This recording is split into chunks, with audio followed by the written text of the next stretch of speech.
Welcome back to American Arms Channel, ladies and gentlemen. I'm Drake. Today, as you can tell by the title of the video, we're doing another pawn shop find on a 10 gauge. And today, as you can tell by what's in my hands, we've got a double-barreled 10. This is a Spanish-made double-barrel 10 made for Richland Arms Company. So this is most likely an AYA or Zabala. It has a two-tone finish. You have a bottom plate here for the box lock that is in deep blue.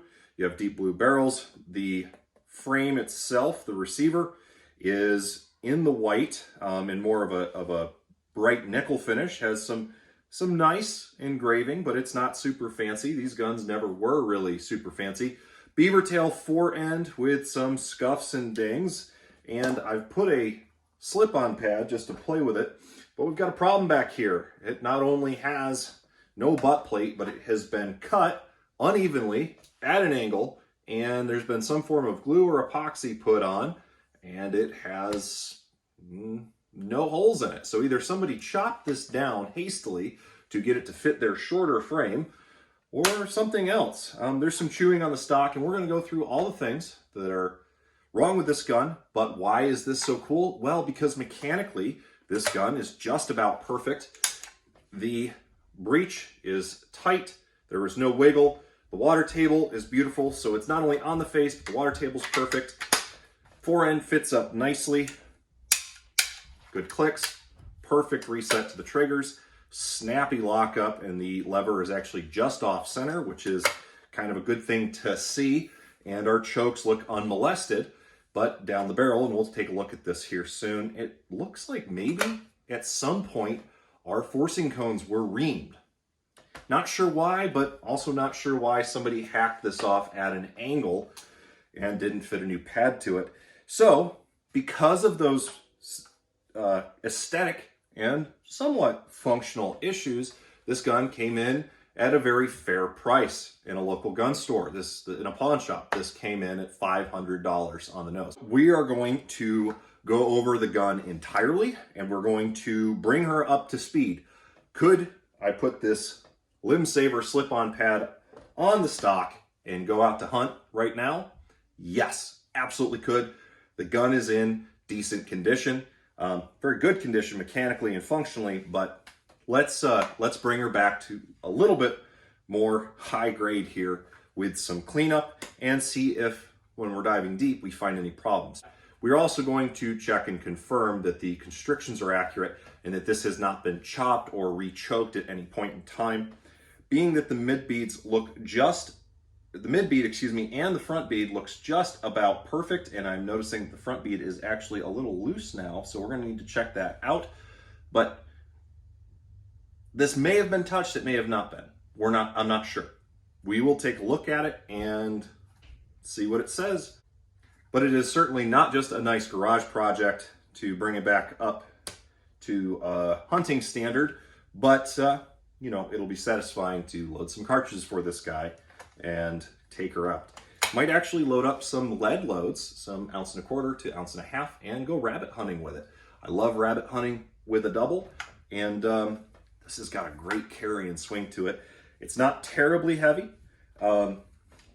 Actually, it might even be lighter than the BPS 10 here with a 30-inch barrel. So she'll probably rock the world a little bit with heavy 2-ounce Devastator loads, but probably be perfect for the short-range Devastator and some rabbit or pheasant loads. Anyhow, enough gabbing. Let's get into evaluating the shotgun. So pardon the messy bench once again. I am a cluttery fool when it comes to my workbench, and I need to pick it up, but won't stop us from taking a look at this shotgun. We've got a couple of dingers here and there. There is a good scratch here right across the branding on the right barrel. The left barrel looks about perfect. Looks like we've got some old oil or lacquer or some form of stock finish stuck to the barrel there. Forend. Looks like we've got a little bit of paint or some sort of dust stuck in the checkering here. Got some rub marks, some chopping here on the forend. We can leave that alone. Everything else we can probably clean up, like right there, whatever that was, that paintish looking white speck there. That just came off with a thumbnail. Exterior of the barrels looks pretty good. Under the handguard here, we're looking pretty good. And we'll just go right into taking a look at these barrels. Looks like we've got markers here of 18.6 over 19.7 for each barrel, and that should designate constriction over nominal bore. So 18.6 millimeter over 19.7 millimeter. And looks like we have a 19.4 stamped on each barrel as well. So if I remember correctly, this designates your choke. So you're going from a 19.7 to an 18.6, whereas your 19.4, that might actually be your bore diameter. If you know a lot about Spanish doubles, drop a comment down below and let us know. We've got our proof markings here. We've got serial numbers, chamber length, and millimeters. Good scroll work over the chambers, going on to the solid rib. It is not quite a raised rib, but it's got a good taper to it. If I had to guess, this looks like this will probably end up being regulated for around 40 yards. And for pass shooting, as these 10s typically were, looks like we've got some sort of marking here. Hard to tell if that's going to come off or if that's in the bluing. Might be in the bluing. Looks like there was something leaning against it at some point. We've got some wear on the muzzle. Got a little bit of a lip here. And our bore is looking okay at the muzzle. Some streaks from shooting, but we'll see what we can do here to get a picture down this bore to take a look at those forcing cones. So we've got a light set up here to take a look down these barrels, and as we can see, there seems to be where the forcing cone would be, it seems to be a little bit elongated, and perhaps this doesn't come out on camera. I'll take a look at the right bore there too. They do appear to potentially have been reamed so that they are longer. That could mean that this gun patterns exceptionally well, or it could mean that it patterns like crap. Most likely it patterns pretty good. 10s usually do. Pattern decent, and we are going to ream these chambers regardless. We'll pull the extractor, and speaking of which, rest that on my Mossberg 500 stock because I've not cleared that guy out from projects before. We're going to take a look here, and looks like pretty stiff, so that might need to be cleaned out. That should pull out by hand. Looks like got a little bit of wear there and some wood dust, so that needs to be cleaned out. But we will be servicing this bore, and both bores and both chambers, as well as reaming through that forcing cone, getting that all smoothed out and polished. Doesn't look like we have any problems with our barrel mating. We're going to hang it here, and I'm going to flick it. Nice bell ring on the left bore. Let's do it again on this other side.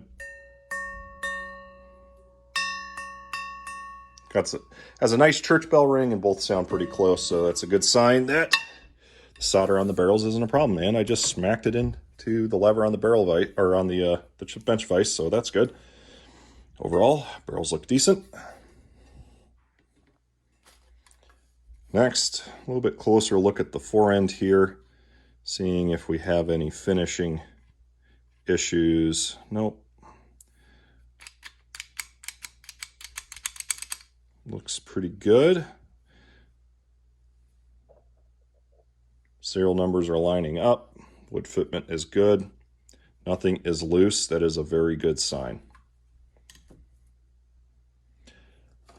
Let's take a look at this action here, this lock work. Lever feels very strong. Cocking arms, strong. Right is easy. Left is a little bit tough. That might need a little bit of oil, or it might be gummed up. That might have to be opened up and serviced. looks like we have this firing pin plate not quite lined up to its indexing mark here. So we need to figure out if that direction it's pointing is tight and that needs to be reset, or if that is the index point and it needs to be turned back to it and that's tight. So it should be clockwise, so perhaps it is just loosened. Okay, there's our front trigger is our right hammer. Back trigger is our left hammer. Looks like we've got good protrusion on each. No damage to the firing pin tips. And we will have to reassemble to recock those, but we will leave them decocked for now. Safety, very positive. Damage here. Looks like it's mostly just in the clear coat. Pistol grip cap is loose. That'll have to be removed, cleaned, and we'll see what that needs. That might need just a touch of epoxy in that hole or wood filler to make that fit if it's loosened from shrinkage, but typically it's just that the screw has come a little bit loose. We'll need to clean that cap up. Buttstock otherwise looking good. And here we are at a non-square cut and what looks like glue now that I'm taking a closer look at it in the light. So we can either rasp this guy flat, which might be the best idea in order to preserve the greatest length of pull I can, or we will have to cut fresh right across there, which would be best done with a bandsaw or with a bench saw. So we will need to pull the stock off and take a closer look at the internals here. So to start, we need to first, we'll just remove our pistol grip cap here and take a look at what's going on there. Keep things simple. Came out easily, didn't feel too stripped or anything. Looks like it just wasn't tightened down. Wood looks fresh and clean under there, no oil penetration, and we're going to use this box as our parts catch. So we'll address cleaning that guy up later. Next, we're going to remove our trigger guard. Looks like there's some oil and such stuck to it. We'll need to clean that guy. And yep, that's coming out pretty easy. That wood screw does feel a little bit too loose. Fairly fine thread, and it has been shaped to the contour of the trigger guard plate. So I'm now going to pop that guy up. It should be a clockwise turn here.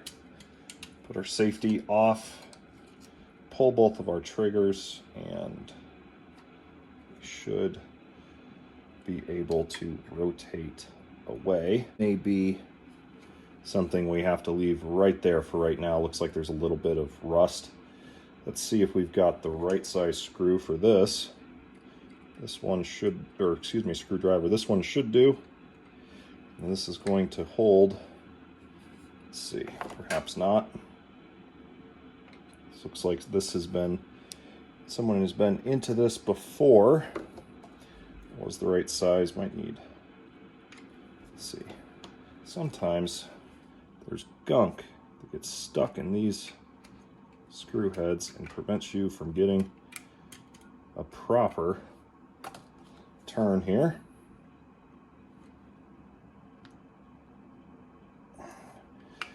This is very tight. Better.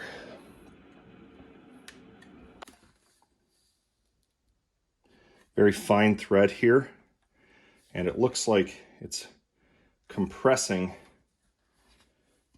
this, the top tang of the receiver and this bottom plate.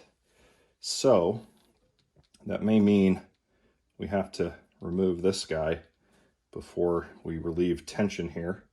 1/8 inch punch, which might, yep, just small enough. And we're going to take the nylon side of our punch hammer here. We're just going to give that a tap to see, does that push it any further? I believe it does. believe we're clear of the threads here. There we go. There we are. Okay, a little bit of dust and debris might explain why. We are stuck together here, and we're going to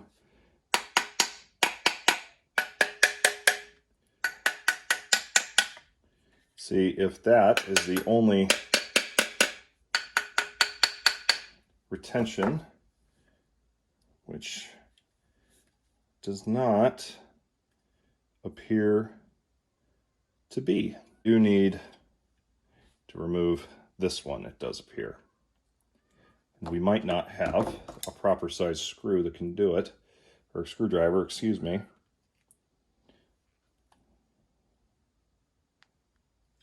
We will damage that if we try to turn that with that little screwdriver.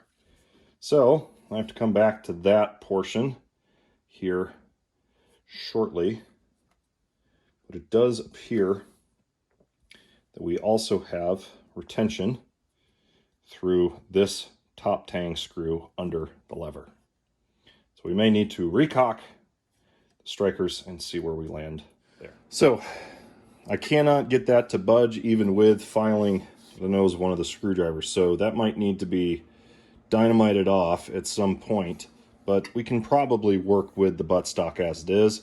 If I take this down flat with a rasp and some sandpaper, we can fit our limb saver grind to fit pad onto it and work on cleaning up the stock. Really, we're completely functional right now, but I have turned my attention to the screw plate here on the front of the firing pin recess, and I've loosened it and can hand turn it here. I don't have the proper tool for it, but I can't get this completely unscrewed, so I have lubricated it, and I can, however, return it to its indexed point, just like this one here, which is slightly off, but it's close enough, and it is flat on the breech face, whereas this one is not. So if I can three-hand this here and you still see it, what I'm going to do is put that,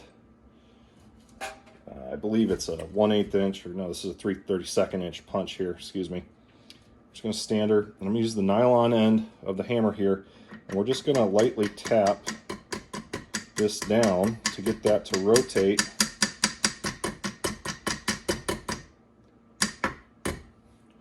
all the way back. I've got some oil coming out of it now. It looks like we're dead nuts on to that index mark, and we're completely flat to the touch. There seems to be some marking here from it being fitted to the face, but I'm going to smack it a couple more times. And now we are just past that mark, and it appears we're good to go. I'm going to take a polishing cloth and run that across the top here after we clean it up, just to make sure we're clean. The only difficulty of not being able to disassemble this properly is I can't get any compound in there without it being a problem. So we'll see what happens there. That might be an obstacle to success. Got some debris around. We'll continue to clean this guy up, and I cannot properly free the trigger guard from this bottom plate, and I suspect I would not be able to unless I pull this bottom plate. And again, we'll run into the obstacle of I don't have the proper screwdrivers that will fit this slot here and actually allow me to turn it.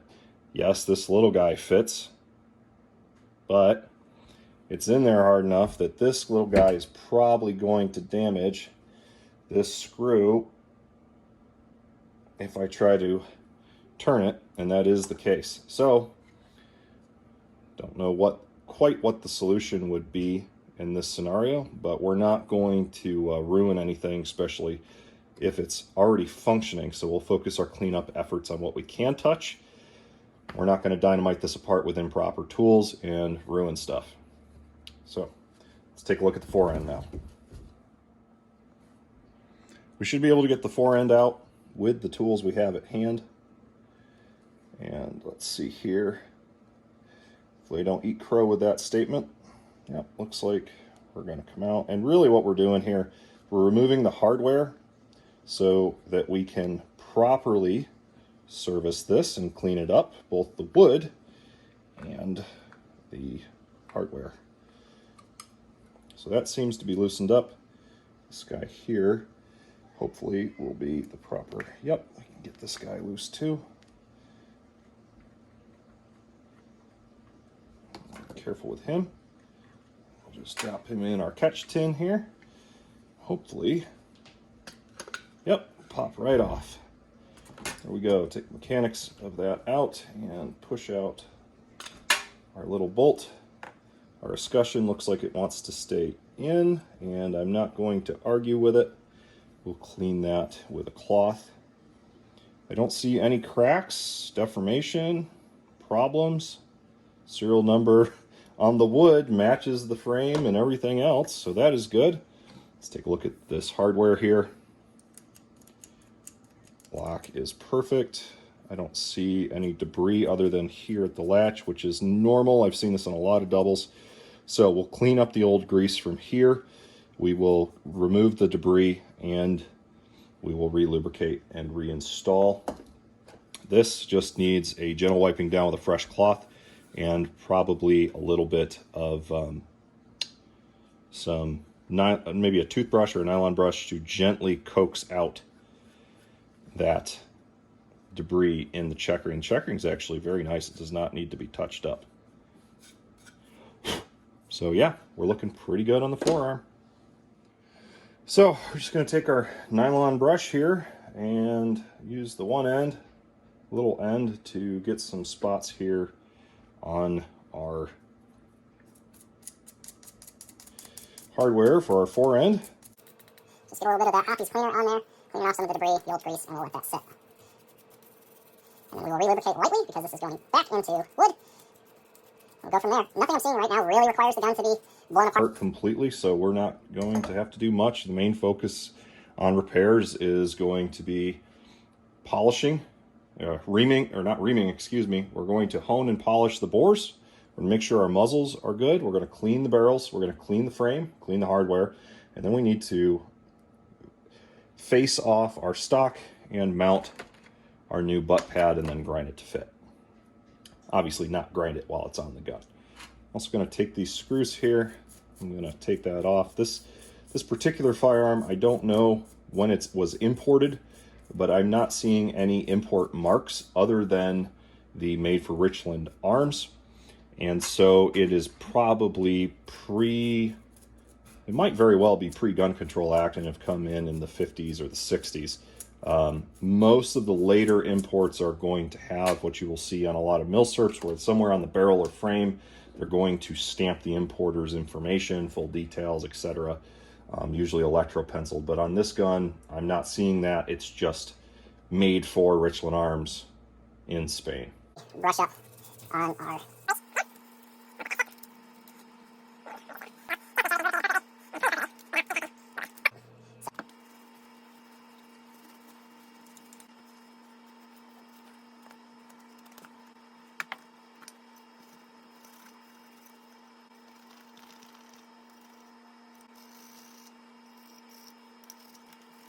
One thing I do want to do as we're working through things here, I want to remove these extractors from the barrel here. And this is a really tight fit, and it definitely is causing a little bit of trouble opening, and these extractors need to also be cleaned. And this is a non-ejecting gun, so it's a pretty simple system.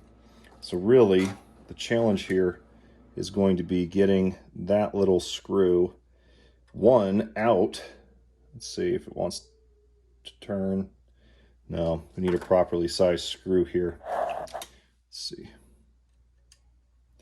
This one just might be the ticket. Let's see if it will turn for us, and it will. Beautiful. Oh boy, it's nice when things cooperate. And nope, not quite loose enough. Ooh, there we are, that little guy right there. We'll drop him. Let's take just our little punch here and see if we can, and this might just be stuck from debris, but we're gonna have to do some sausage making here and dynamite this guy out with a properly sized brass punch, which might be this one we already have used. This is a 5/32. put that guy right there. In this scenario, I am going to use the brass end. And that's not going to help if the extractor face is already on the table. So let's see if I can reset here. We're going to have to vise this guy. That's going to be the way to go. So let's vise this guy up. And our leather glove. Yes, I know I need a proper nylon or leather way to secure this here. And I just realized I don't want to crush my mid bead. So we're going to reseat that. And just firm enough to hold the barrel in place while we tap on it. So I'm going to put this right here. Let's see if we can dynamite this extractor out and get some, there we go, moving just right. And there it comes, perfect. And we can see we've got some corrosion and some debris. So some Hoppy number 9 and a little bit of scrubbing, and that should be good as new. We'll need to clean this out with a bore brush. But we've already got it viced, so we'll leave this girl here, and we'll probably end up working on our bores shortly.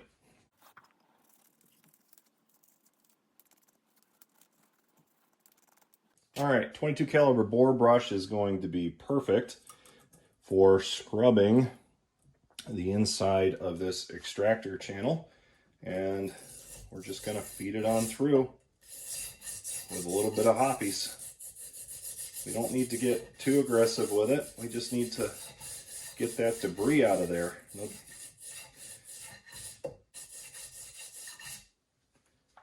So we're probably going to get some polishing compound and some other gunk up inside there. We're going to get set up here to hone that real quick, and hopefully my drill has enough battery to take care of both chambers. But we're going to jump right in. We're going to use the same flex hone that we always use for our 10 gauge chambers here, and we're actually going to go in and hit that forcing cone since it looks like it's been reamed and it's a little rough. So we want to polish that guy up. Now over insertion, keep your minds out of it.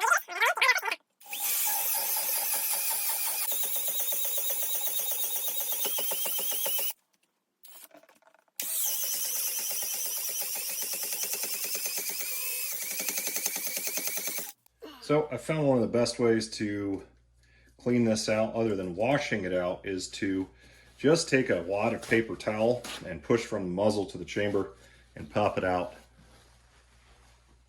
there and get most of your gunk out before you proceed to polishing. And that should.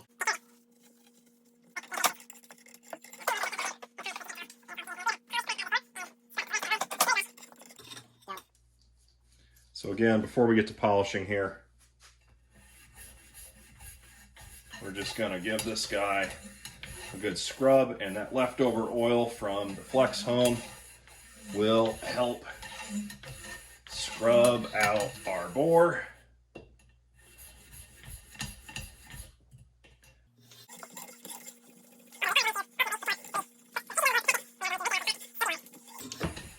And really all we're doing is we're knocking loose the leftover debris from prior shooting down the barrel.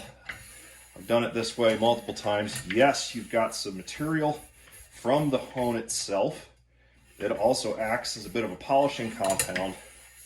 So you can utilize that kind of as a scrub and a preliminary polish.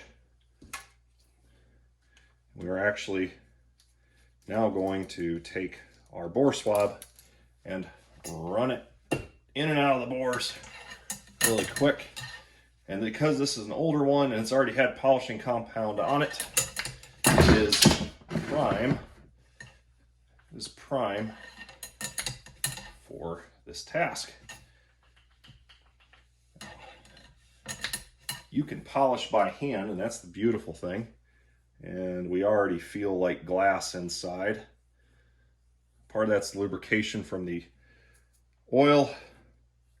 Part of that is actually having a good result from the hone. Now I've got some Mother's Mag. I need a new jar, but this stuff works absolutely wonders. I've used Blue Magic before, but Mother's Mag seems to be the best of the bunch. And first we're just going to focus on that chamber, and then we're going to run it the whole length of the bore.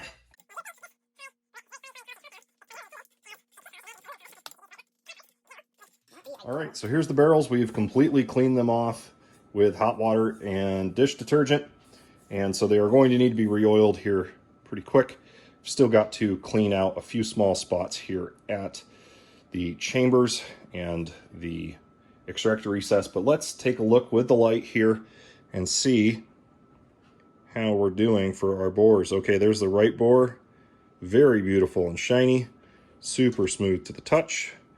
And our left bore, the same. We can see what that forcing cone is, but it looks much smoother. And while I can't get a finger down in there deep enough to feel that, I can tell you that looks a heck of a lot better. And both ends of the bores look really good now. There's still a little bit in there. You can see with the naked eye that there is some scratching in these bores, probably from hard non-toxic shot. Pushing through wads and scratching. It's not gouged or anything, but they are scratches.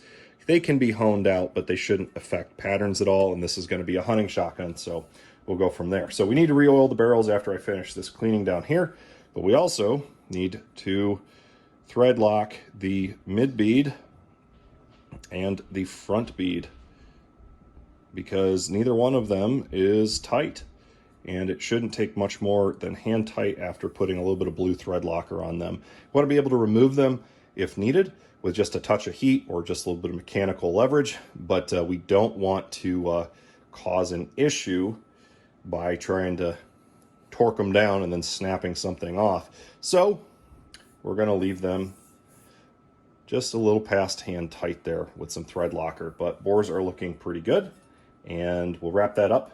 We'll move on to finishing our cleaning since everything else has had a little bit of solvent on it to get rid of the debris. We'll then final with putting a new butt pad on our shotgun, and she will be ready to take out and enjoy.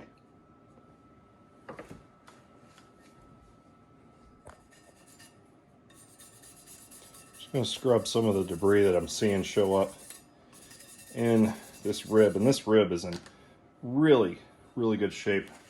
We're going to take a bit of paper towel here, which I know in the gun world is usually a no-no once you know what you're doing, but sometimes paper towels just help. And you can see there, we've got some gunk, and there's going to be more gunk, but I just want to get all of the debris I can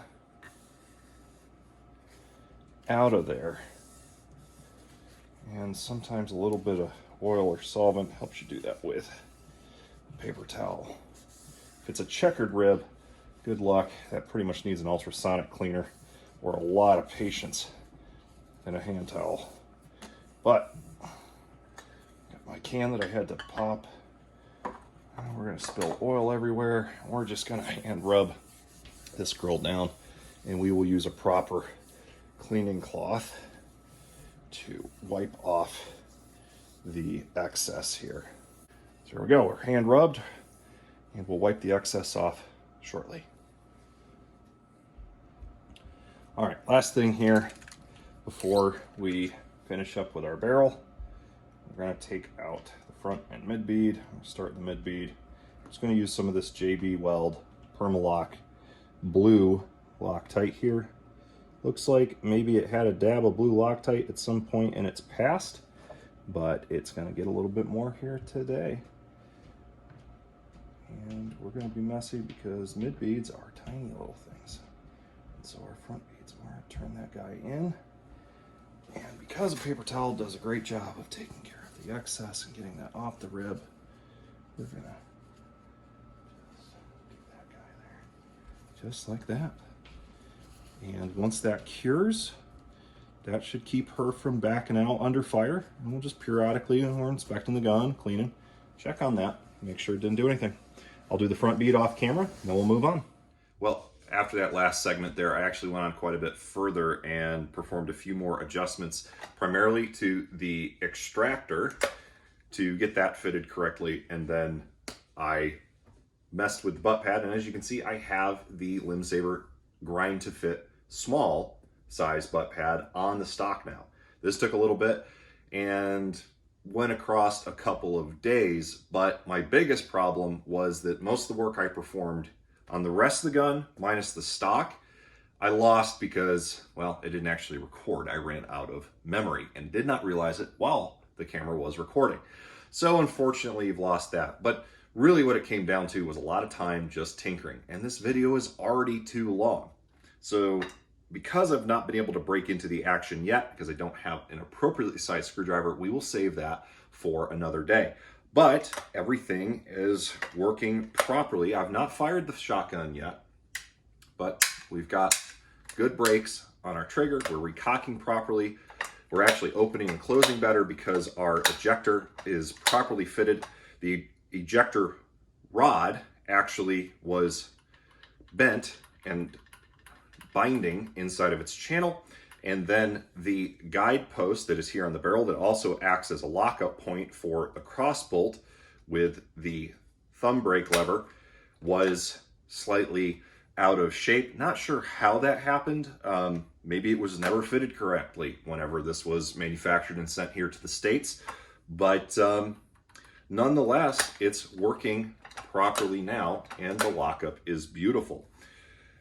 The butt pad fitting, I actually decided to not cut this, although some of the edges may have suffered from that, and we'll do some cleanup work later, but it is completely functional as of now. It just doesn't look perfect because it is oversized, but really it just took a lot of time taking it down with 80 grit sandpaper, then 120 grit to smooth it out. I had to use a chisel a little bit, and I also actually utilized a bastard file to help level it, and pretty much keeping straight lines all the way across and getting it to the point where it would fit snugly and flat on the Limb Saver pad was the biggest struggle. Did have a little bit of a blowout on the toe, which came out in the wash, and a little bit here on the heel. So we will get that cleaned up. That is nothing that a little bit more TLC can handle. And so we got no splitting. We got very nice tight fit on this Limb Saver pad. It's nice and squishy, but still firm enough. It's not crazy. The shotgun fits me perfectly. There is actually a little bit of a right-hand cast to the stock, and that's perfect for me because I am right-handed. The beads are well fit and they shouldn't come loose. The bores look absolutely fantastic. So we will now move on to making some rabbit loads for this. I've got a number 4 nickel plated with bare 6 lead stack that I've got leftover shot for that I want to do. We're going to make up 20 rounds, and then hopefully we'll get out and shoot and hunt with this guy. Obviously we can take 3.5-inch shells, but I think this one needs to be broken in on some bunnies first. So we'll see what happens. Let's move on to the next thing. And the next thing is making some ammunition for it. Well, it just seems I can't get this project all on camera, so I'm going to fill you in on a few more things I had to do in between making ammunition and taking it out for a hunt. I noticed after snapping the action shot on some empty hulls to make sure that there was good firing pin contact with primers, and they were dead primers by the way, that the screw plug, we'll call it, for the firing pin had come loose. So I had to re-index that. I ended up removing it and re-tightening it with 2 3/32 drift punches there. And then I had to stake it in place. I also used a small dab of blue Loctite gel to make sure she would stay. Then I decided, you know what, I'm going to get into this action, make sure there is nothing else wrong with it. And so I ground down a flathead screwdriver tip and went to town on getting that action open, not damaging the screws at all. Got inside, cleaned up the trigger plate, cleaned up the triggers, made sure everything was fine, made sure there was good contact with the hammers and firing pin, and it really didn't require anything more than a little bit of love and scrub. So at the end of the day, she was all put together. But then after the hunt, which you'll see here at the end of the loading section, I ended up pulling the gun apart to wipe it down because I got some snow on it and found something I should have caught right away the first time I opened up the gun. There is a hairline crack through the barrel hook, and that is a no-go. So we're going to have to repair that in the near future, but the gun is technically functional, although I am concerned that heavy recoil will put that crack all the way through the barrel hook. So that will need some proper TIG welding, and we will get to that at some point in the future. Now, on to the load section. Well, now we're at the reloading side of the bench, and we're going to put some upland loads together so that we can go shoot and possibly harvest a few rabbits here once the snowstorm that's currently going on subsides and we get some sunny weather to make those little buggers come out of their holes. Anyhows, what we are going to produce here is a 4-6 stack. Now, I'm typically not a duplex or blended load fan, but in this case, I think it makes sense. We're going to run a number 6 lead pellet under a number 4 nickel-plated lead pellet.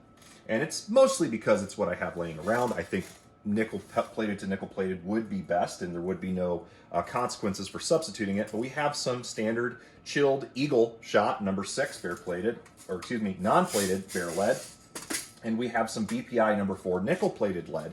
And these pellets for nickel plating are not the best in my opinion. I think precision reloadings is much better. If you squeeze a precision reloading nickel-plated pellet, it typically doesn't crumble and crush, whereas the BPI one kind of does. Maybe they've rectified that. I bought these several years ago, but I kind of use them for more upland loads versus my turkey load because I like that harder shot in the turkey load. But this blend is going to do two things for us. For one, the nickel plated shot is going to, as the larger shot, sit on top of the number 6, and the number 6 is going to act as a little bit of a cushion at setback. And the number 6 is going to fill out the pattern a little bit because we're primarily going to be using this for upland, grouse, rabbit, pheasant, maybe even some pigeon or dove should the opportunity arise. We don't need to have a full stack of number 4s. Number 5s would meet the in-between there. You could run a straight 1.5 ounces of number 5 nickel-plated or number 5 bare, and that would be perfectly fine. We've got a really good pellet count between these two combined, and we're getting a really good pattern density potential with them. So it's a bit of a fun load, but what we're also doing with it is we're going a little bit more traditional. So instead of using a SP10 wad or a PT1044 wad to contain this, which you absolutely could, but we're going to utilize a X10X gas seal under a precision reloading fiber wad, 10 gauge fiber wad, and on top of that is going to be a precision reloading 10 gauge nitro card. Now, why are we doing it in this stack? Well, we are utilizing this because it does reduce the amount of plastic overall we're putting into the environment, and that should make it more biodegradable and more environmentally friendly. Plus, it's going to be true to bore size, and it's going to make sure that when we cut this down to 2 7/8 inch or 2 3/4 if you have to, depending upon your hull condition, that we are going to be able to fit all of the shot in that overall length. Yes, you can cut your fiber wad, but overall, this just makes it an easy loading, even though it's taking multiple components, but it's also a fairly cost-effective loading on top of that. So there's not much concern regarding, is this going to be a really expensive loading? Do you have to have a specific type of shot? So on and so forth? No. You could also substitute an 1.5 ounces of bismuth if you want to go non-toxic. There really won't be any consequences from a pressure perspective or a performance perspective. So if you want to substitute non-tox, go with bismuth or an ITX or a soft alloy that is non-toxic, which is going to be some form of bismuth or tungsten alloy, around 9.6 to 11 grams per cubic centimeter in density. So with that said, what are we going to use for powder? We're going to use Hodgdon Longshot. It's one of my favorites. I have a 190cc, or excuse me, a Lee 190 number, which is about 3 cc scoop here. It throws 38 grains of this powder for the charge perfectly per scoop. That's going to make things easier for us. And we're also going to use a Lee shot scoop here to throw 7/8 charge each. Again, number 6 first, then number 4 on top. We're going to top that off with 2 10 gauge overshot cards. These are from BPI, but you can get them or make them if you would like. And other than that, you need to be able to seat your wads. You need to be able to cut your hulls down. This is a trim doctor or whatever BPI is calling it. Just some way to knock that off. And we're going to run this through twice with each hull. We are also going to utilize, just because I want to, precision reloading spherical buffer. That should help us with some patterns as well, even though we are not protecting the shot from the bore with a Mylar wrap or a wad hull, or excuse me, a wad wall. Anyhow, I digress. I hope that schizophrenic rambling made some sort of sense, and I'm going to demonstrate to you how we put these together, and then we're going to roll crimp them, water seal them with some liquid silicone boot seal here, which is another great product alongside clear nail polish that works great to seal your hulls. We're going to make about 18 of these, and then hopefully once the snowstorm clears, we are going to go out and get some buddies. I think I forgot to mention, we're going to use Cheddite primers here. You can use any 209 primer, but seeing how we're using Cheddite hulls for the base here, we'll go from there. These are all once fired or multi-fired by myself. A lot of them are from the original run of Boss 10 gauge. So they're just standard Chetty hulls. This one's got a pretty good flat crimp on it, so we're gonna run this into, if I can get it to fit, the hull mouth here. We're gonna close her down and we're gonna give her a turn. You're gonna run this sucker through about twice, and this is one thing I do not like about this collar, and I think I'll just take it off here. It doesn't always work precisely, but you don't have to be super precise with a roll crimp. If your OCD is kicking in, you can obviously fix that, but we're really just wanting to get just below that crimp line here on these hulls where it rolls into the 6-point crimp. That'll put us right at 2 7/8 inches. And sometimes you have to reset your hull cut here and pull it out, and see, I still need to trim this off. There's probably a better way, there's probably a better product, but this is what I have, and it's also a demonstration of you don't have to have it perfect. It will still work. With a roll crimp, you're just unfolding. You're not worrying about trying to get those star points in perfectly so nothing leaks out of the hull, because we have an overshot card. Now we need to move on to resizing the hull. And how we're going to do that with a short hull, even though I'm utilizing the Ponzus Warren 375 or Magnamatic 10, is we are going to utilize this handy dandy socket wrench here. This is just a 13mm. We're going to drop that guy in once we are sealed, and you can see that that's actually a good test. Is it 2 7/8 inches of this Cheddite? Oh yes it is, because it's right flush with the top. So we're going to put that guy in the resizing die. We're going to pop the primer out, reprime it, and then we're going to press it out using that as our insert. Ram goes up, cut hull goes in, all the way down to resize. And just like a 3.5-inch hull, we're going to pop that primer out. I'm going to get my next primer here, put that Cheddite in there, seal. Don't need to go back up. What am I doing?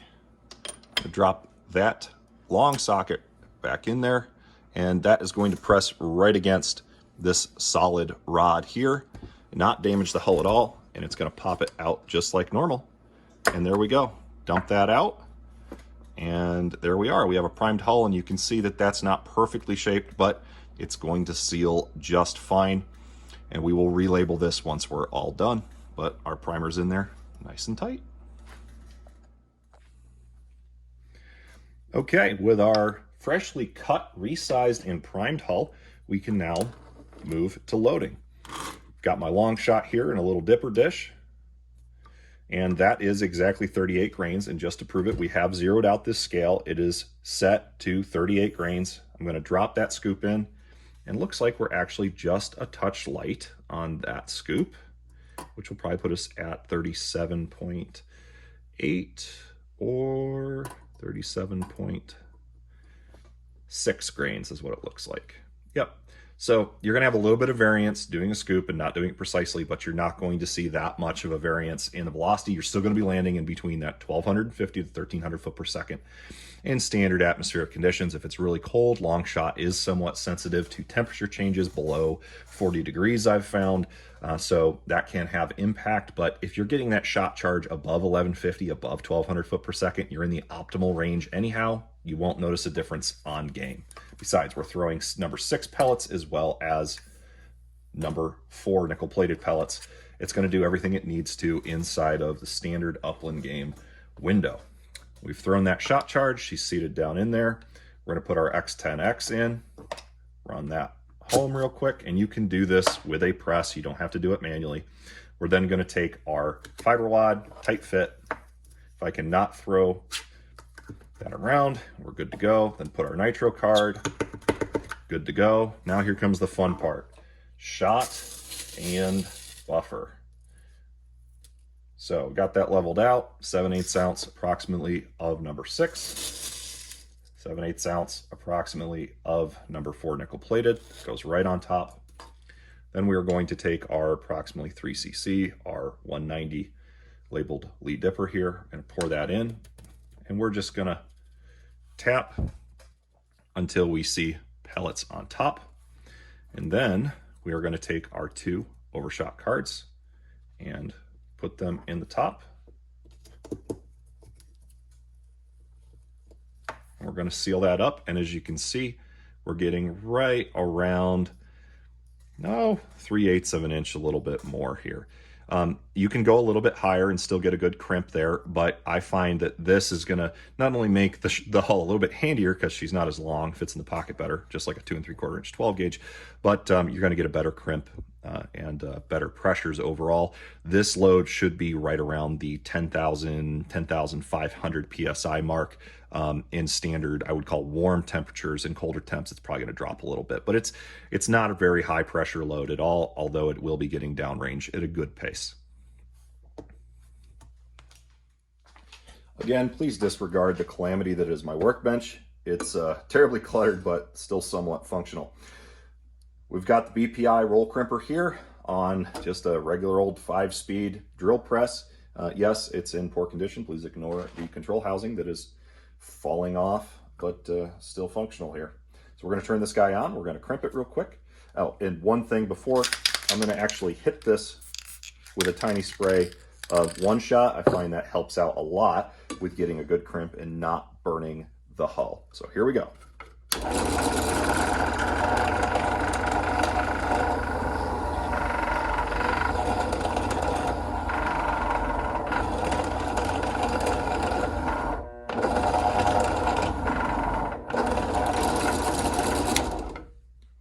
So a little bit extra there, a little bit too much, you will get this crease.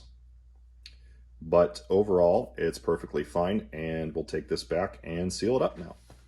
Well, now that we have our crimped hull, not quite as pretty as the first one I did as a sample, but it'll do just fine. We're going to take our liquid silicone here, and this is usually used for boot sealing. You can pick this up at any hardware store typically, or shoe store, and we're just going to let that guy sit there, and that'll give us a little bit of a water seal. And there we go, an 1.5 ounce charge of number 6 and number 4 nickel-plated lead. That'll work just fine. Let's do about 17 or 18 more.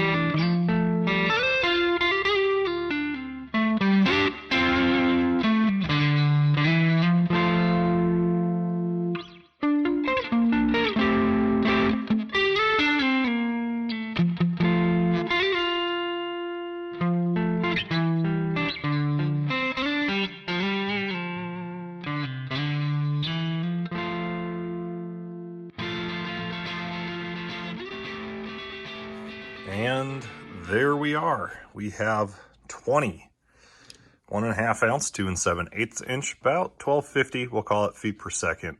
Upland Game loads for the 10 gauge. Now, you can use these in the BPS 10, you can use these in any break action 10, and if your SP 10 or Mag 10 will cycle it, these can also be used there. But in a brown and gold 10, it will cycle as far as extracting and ejecting the cartridge, but it will not reliably feed the second round, nor can you feed more than one round of the magazine tube, if that, because it'll just jam up. So let's see if we can't get out and harvest some upland game and some rabbits with these here once the weather clears. All right, well, the camera's being weird on the phone, but I got the GoPro on my head here. We're grabbing shells and grabbing the double 10. We're gonna take a quick walk. We don't have a lot of time left of shooting time here today, but we're gonna see if we can't kick up a rabbit or two and get a harvest on, because hey, the weather cleared out and it's looking decent, but it's overcast, so it's gonna get darker fast than it would look. So I gotta get zipped up. It's 10 degrees outside and it is cold, so we'll see what happens. Hopefully we'll get a couple bunnies on camera. Oh, it's cold, 10 degrees. Not ideal rabbit hunting. It did open up and the sky's a little bit, got a little sunny, and then closed back up again. But we're gonna load up our loads there. Let's get that. There we go, get a good snapshot. All right. There's some old farm equipment and stuff here. There's no cattle out anywhere in the pasture, so usually I want. Well, it is so cold out, the GoPro shut itself off after running for a minute. So, first shot out of the gun, I got a bunny. Another rabbit broke out, shot again, missed him, and a third one ran back towards the barn. So obviously I couldn't shoot him. Dang it. But I'm gonna change out to the other GoPro here before we lose shooting time and see if we can't wrangle up another rabbit or so. All right, one bunny down, first shot of the gun ever. Second shot missed a rabbit. Third rabbit ran towards the barn. We're gonna leave him there. We're gonna see if we can't kick up another bunny before we run out of shooting time here.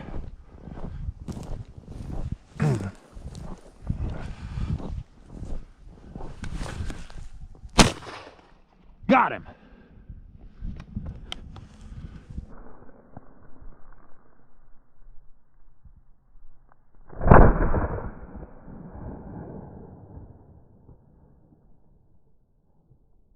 That flatlined him for sure.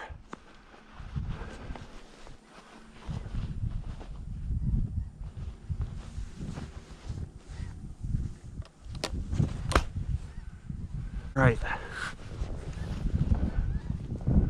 Let's see if we got any more bunnies around here.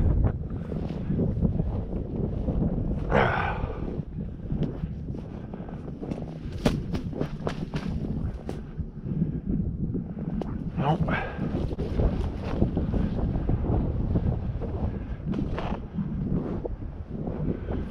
Smaller guy.